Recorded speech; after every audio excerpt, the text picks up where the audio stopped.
Okay, so this is my app, and I'm going to show you the design.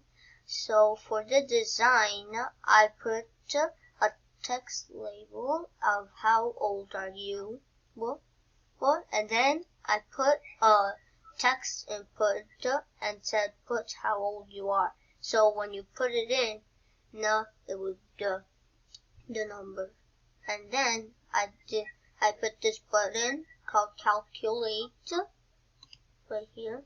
So I made the color, the text color red and the background color green.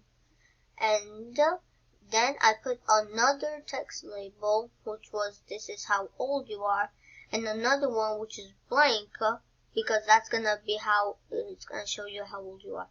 And then I put another one to show you that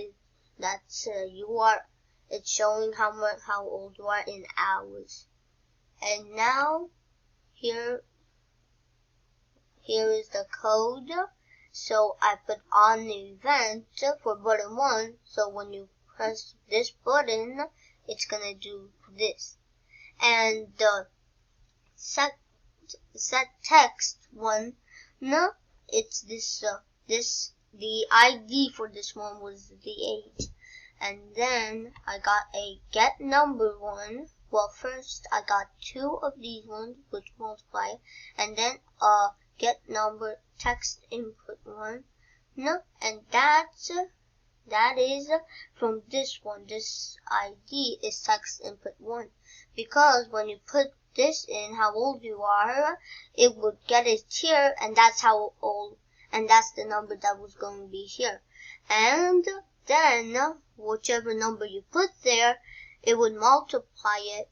But first it would multiply 365 by 24, but then it would multiply that number by the number you put in this box. And then when that's done, it would put the number right over here. So I'm going to demonstrate it right now. So right now I'm going to do how old I am. And then after I do that, I'm going to press calculate, and then it did it, and now it shows that in hours I'm 87,600 hours old. And that is my app.